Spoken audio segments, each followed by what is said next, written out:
Good morning everyone. चलिए हम लोग समझते हैं आज के क्लास में मैकेनिज्म ऑफ फोटोसिंथेसिस। पिछले क्लास में हम लोग देखे थे इंट्रोडक्शन अबाउट द फोटोसिंथेसिस। उस क्लास में हम लोग देखे थे प्रकाश संश्लेषण क्या होता है, प्रकाश संश्लेषण के लिए रॉ मटेरियल क्या होता है, कहाँ पर ये प्रोसेस संपन्न होती है, एनर्जी कहाँ से आता है और किन किन साइंटिस्ट का मेन इसमें कंट्रीब्यूशन रहा। तो आज हम लोग समझेंगे कि कैसे CO2 और H2O को ग्लूकोज के रूप में कन्वर्ट किया जाता है ना। सनलाइट और क्लोरोफिल के मदद से कैसे इनऑर्गेनिक सब्सटेंस कार्बन डाइऑक्साइड और वाटर को ग्लूकोज के रूप में कन्वर्ट किया जाता है, इसी को हम लोग कहते हैं मैकेनिज्म ऑफ फोटोसिंथेसिस। तो इस मैकेनिज्म को समझने से पहले हमें इससे कुछ रिलेटेड टर्म्स समझने होंगे। यदि ये रिलेटेड टर्म्स हम लोग समझ जाते हैं, ये टर्म्स समझ जाते हैं, तो हमको वो मैकेनिज्म समझने में आसानी होगी। तो आइए पहले हम लोग वो टर्म्स समझते हैं कि ये क्या होता है। तो सबसे पहले इसमें हम लोग देखेंगे क्या कि ATP क्या है, फिर देखेंगे NADP क्या होता है, फिर देखेंगे फोटो सिस्टम क्या होता है, फोटो सिस्टम जिसे हम लोग शॉर्ट में PS भी कहते हैं। यदि हम लोग ये सारा चीज़ समझ जाते हैं तो उस समय हमें ज़्यादा समझने की आवश्यकता नहीं, बहुत इजीली हम लोग समझेंगे मैकेनिज्म ऑफ फोटोसिंथेसिस। तो आइए हम लोग देखते हैं पहले कि ATP क्या होता है ना। चलिए, ATP full form of ATP is adenosine triphosphate. ठीक है, सबसे पहले ATP को 1929 में ढूंढे थे H. फिस्के। ATP की खोज सबसे पहले 1929 में H. फिस्के साहब ने किया था। And ATP is A type of nucleotide. ATP क्या होता है? Adenosine triphosphate. ATP एक प्रकार का न्यूक्लियोटाइड है ना। और किसी न्यूक्लियोटाइड में मेन 3 कंपोनेंट होते हैं। किसी न्यूक्लियोटाइड को बनाने के लिए मेन 3 कंपोनेंट होते हैं। पहला क्या है? Nitrogenous base. ठीक है, सेकेंड इज द शुगर। ठीक है, and third is the phosphate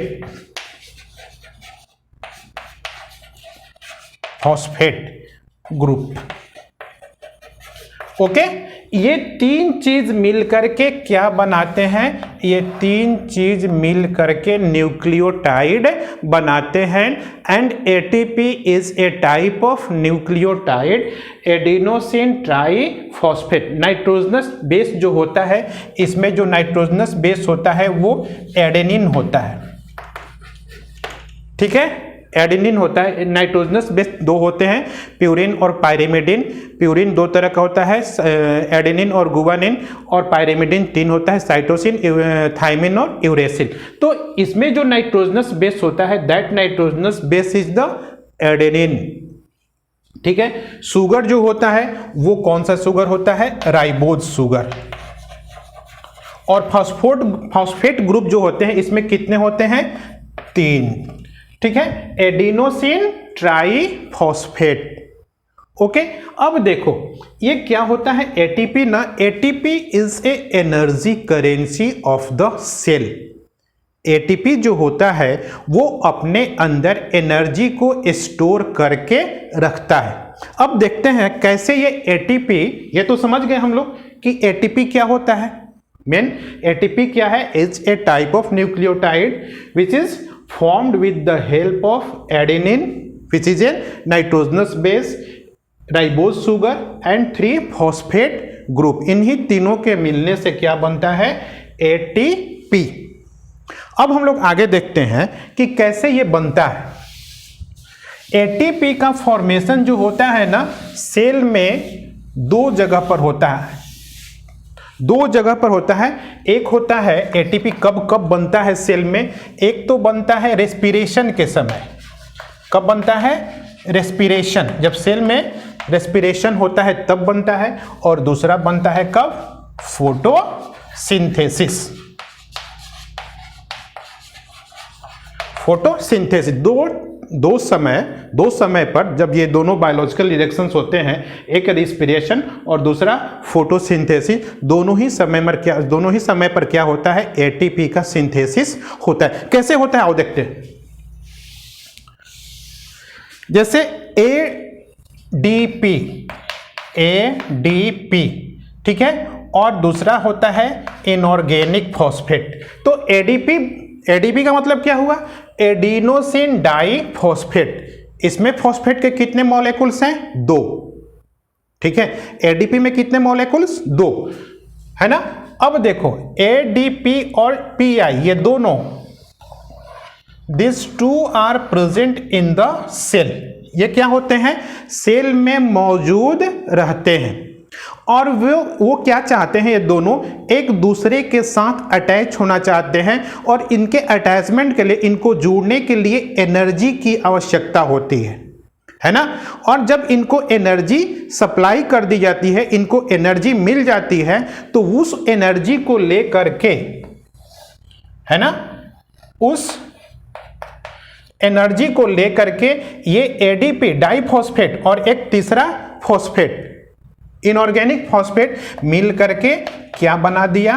ATP, है ना। एडीपी और इनऑर्गेनिक फॉस्फेट, जो थर्ड फॉस्फेट ग्रुप मिला और जो दोनों के बीच जो बॉन्ड बना, उसी बॉन्ड में ये एनर्जी क्या होता है? स्टोर हो जाता है।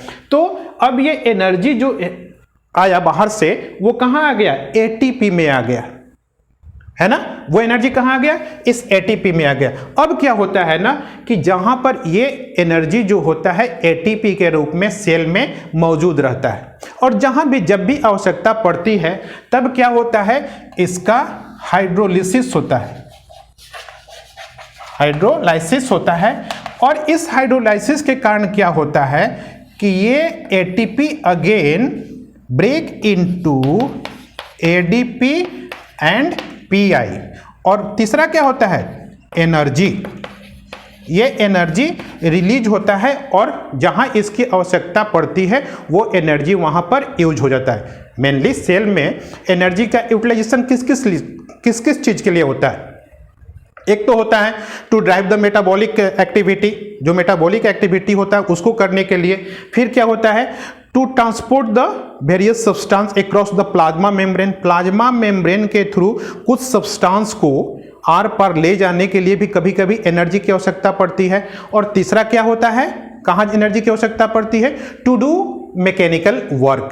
जैसे मसल्स में मैकेनिकल वर्क करने के लिए भी वहाँ पर भी क्या होती है? एनर्जी की आवश्यकता पड़ती है। तो इन तीनों जगहों पर क्या होता है? ये एटीपी टूटता है और ये एनर्जी जो होता है इन तीनों वर्क में यूज हो जाता है। ठीक है, इसे हमें इसलिए पढ़ना है क्योंकि इस एटीपी का फॉर्मेशन होता है कहाँ पर? During the mechanism of photosynthesis, है ना।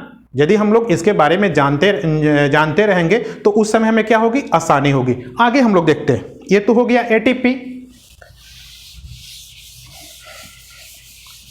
अब हम लोग नेक्स्ट देखते हैं NADP. NADP, nicotinamide adenine dinucleotide phosphate, है ना। ये क्या होता है? It is a chemical substance, यह एक केमिकल सब्सटेंस है विच जो during the mechanism of photosynthesis, during the first step of photosynthesis which is known as the light reaction, जिसको हम लोग लाइट रिएक्शन कहते हैं, उसके दौरान क्या होता है ना, ये NADP, this chemical substance absorb 2 hydrogen atom, है ना, 2 हाइड्रोजन आयन और 2 इलेक्ट्रॉन अपने साथ अटैच कर लेता है ना। 2H ये क्या करता है? अपने साथ अटैच करके कन्वर्ट हो जाता है किस चीज में? NADPH टू, और जब ये NADPH2 में कन्वर्ट होता है तो यह एक हाईली रिड्यूसिंग एजेंट बन जाता है। It works like a highly reducing agent which is used into convert the CO2 into the glucose। जब यह रिड्यूसिंग एजेंट बन जाता है तो सेकेंड स्टेप में मैकेनिज्म ऑफ फोटोसिंथेसिस के सेकेंड स्टेप में क्या होता है, ये CO2 को फिक्स करता है ग्लूकोज के रूप में। कौन? ये NADPH2। ये हम लोग समझ गए। NADPH2 क्या करता है, इसका भी फॉर्मेशन होता है मैकेनिज्म ऑफ फोटोसिंथेसिस के फर्स्ट स्टेप में। ओके, अब हमें समझना है तीसरा चीज क्या, लाइट फोटो सिस्टम। इसको हम लोग ध्यान से समझेंगे। Photo system,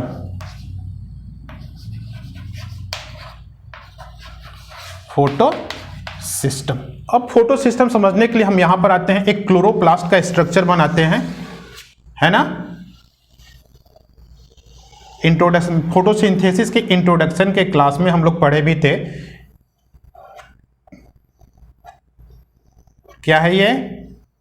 grana. 1 unit of grana is known as the thylakoid. Okay, ये क्या है? ग्रेना। ठीक है, 1 यूनिट, इसमें से एक क्वाइन लाइक स्ट्रक्चर है ना। तो ये 1 क्वाइन लाइक स्ट्रक्चर, इसको हम लोग यहां पर बनाते हैं। ये क्या है? 1 coin like structure, this unit is known as the thylakoid. इसको क्या कहते हैं? थाइलाक्वाइड। अब देखो, photosynthetic pigment are present in the membrane of thylakoid. जितने भी फोटोसिंथेटिक पिगमेंट होते हैं ना, जैसे chlorophyll A, chlorophyll b, all this pigments are present in the membrane of thylakoid. ठीक है, तो जितने भी, जैसे क्लोरोफिल ए है, क्लोरोफिल बी है, ये सभी कहाँ होते हैं? यहाँ पर इस थाइलाक्वाइड मेम्ब्रेन में होते हैं। और दूसरा कहाँ पर होते हैं? ये जो स्ट्रोमा लैमेली है, which connect the two grana, which connect the two grana in a stroma. इसको हम लोग कहते हैं क्या? Stroma lamellae. Stroma lamellae. तो photosynthetic pigment are present in the membrane of thylakoid and in the membrane of stroma lamellae. यही दोनों जगह पर फोटोसिंथेटिक पिगमेंट मौजूद रहते हैं। अब हम लोग देखते हैं कि फोटो सिस्टम क्या होता है। तो फोटो सिस्टम जहां पर रहते हैं, जैसे थाइलाक्वाइड के मेम्ब्रेन में, तो this photo system are arranged in a group of 200 to 450 chlorophyll molecules. जैसे जो क्लोरोफिल पिगमेंट है, जैसे chlorophyll A, chlorophyll B, these pigment are present in a group. कितना का ग्रुप हो सकता है? 200 से लेकर के 450 क्लोरोफिल मॉलिक्यूल्स का एक ग्रुप हो सकता है। और this one group is known as the, जैसे मान लो कि एक ग्रुप है, ओके, तो this one group is known as the photo system. समझ में आया? फोटो सिस्टम क्या होता है? थाइलाक्वाइड के मेम्ब्रेन में या स्ट्रोमा लैमेली के मेम्ब्रेन में जो फोटोसिंथेटिक पिगमेंट होते हैं, those photosynthetic pigment are arranged in a group of 200 to 450 chlorophyll molecules, जिसमें दोनों रहेंगे, क्लोरोफिल ए भी रहेंगे, क्लोरोफिल बी भी रहेंगे। तो इस एक ग्रुप को हम लोग कहते हैं क्या? Photo system. ओके, अब आगे देखते हैं। अब इस फोटो सिस्टम में क्या क्या होनी चाहिए, है ना, इसकी क्या क्या रिक्वायरमेंट है प्रत्येक फोटो सिस्टम में। ठीक है, यहां पर इसके सेंटर में हमेशा एक प्राइमरी फोटोसिंथेटिक पिगमेंट रहेगा, है ना। हर एक फोटो सिस्टम में, हर एक फोटो सिस्टम के सेंटर में एक primary photosynthetic pigment, primary photosynthetic pigment means chlorophyll a, पिछले क्लास में ये सारा चीज बताए थे कि प्राइमरी फोटोसिंथेटिक पिगमेंट और accessory photosynthetic pigment. Primary photosynthetic pigment is chlorophyll a and chlorophyll b और carotene xanthophyll are the accessory photosynthetic pigment. Okay, तो प्रत्येक फोटो सिस्टम के सेंटर में एक प्राइमरी फोटोसिंथेटिक पिगमेंट रहेगा और इसको हम लोग कहेंगे क्या? Reaction centre. क्या कहेंगे? Reaction centre. ठीक है। In each photosystem there is a primary chlorophyll molecules. Primary photosynthetic pigment means chlorophyll A is present and that pigment and that molecule is known as the reaction center.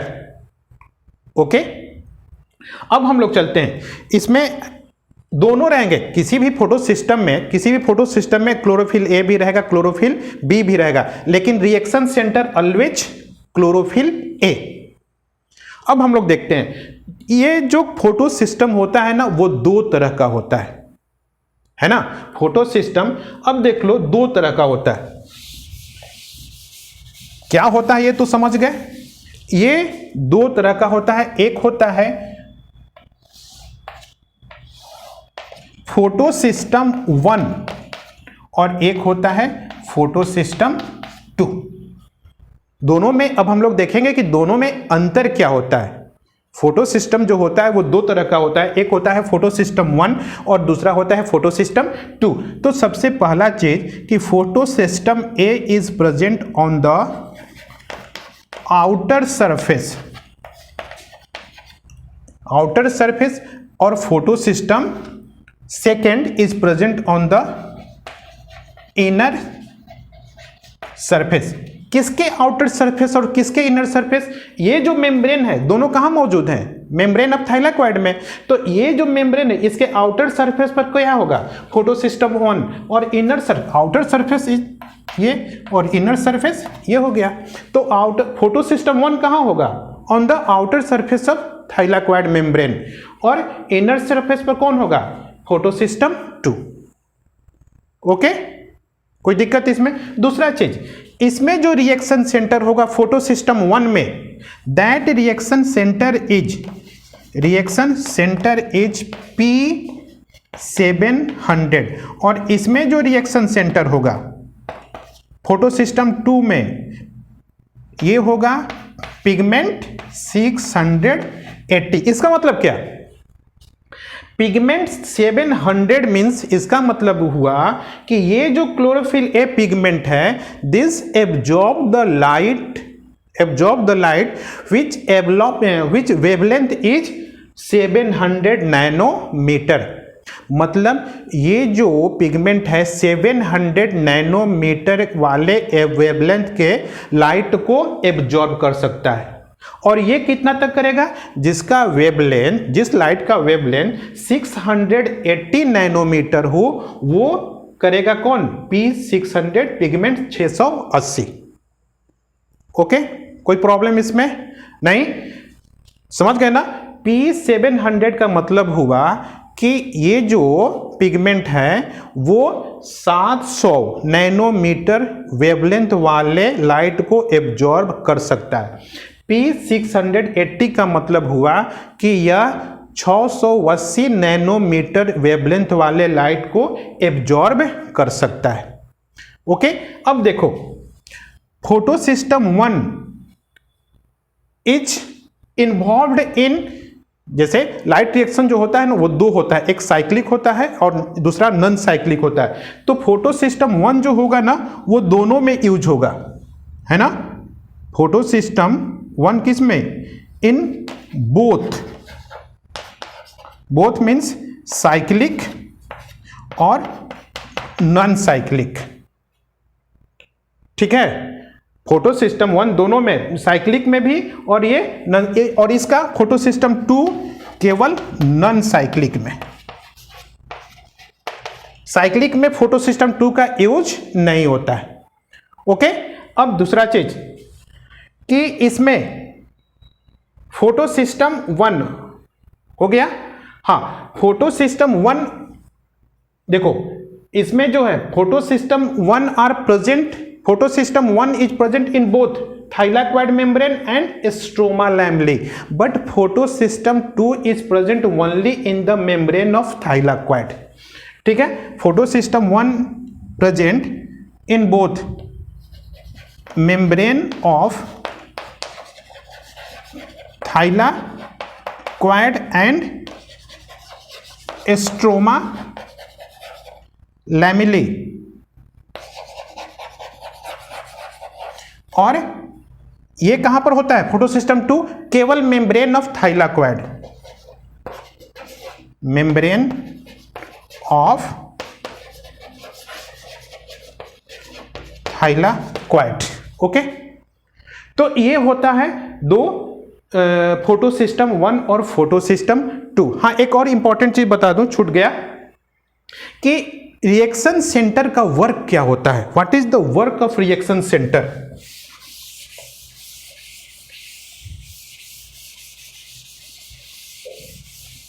जैसे मान लेते हैं कि एक ये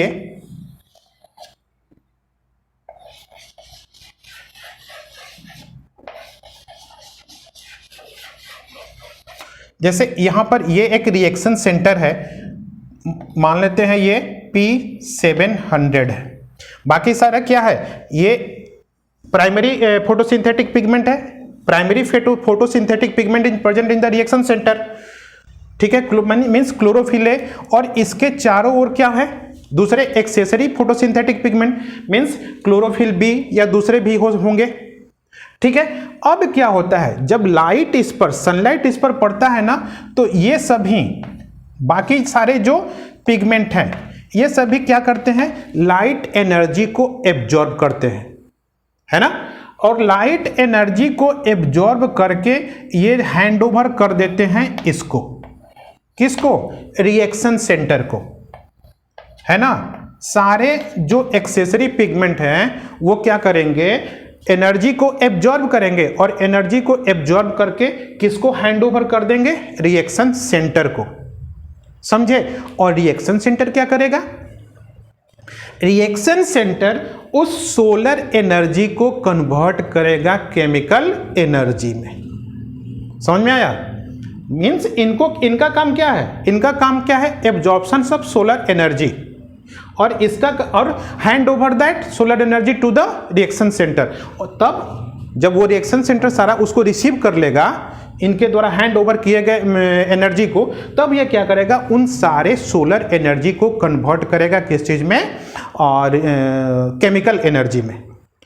okay, तो ये हम लोग समझ गए क्या, कि फोटो सिस्टम क्या होता है।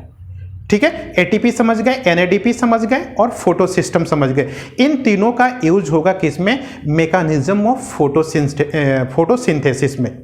ठीक है, तो अगले क्लास में हम लोग देखेंगे मैकेनिज्म ऑफ फोटोसिंथेसिस का first step, light reaction. Okay, thanks.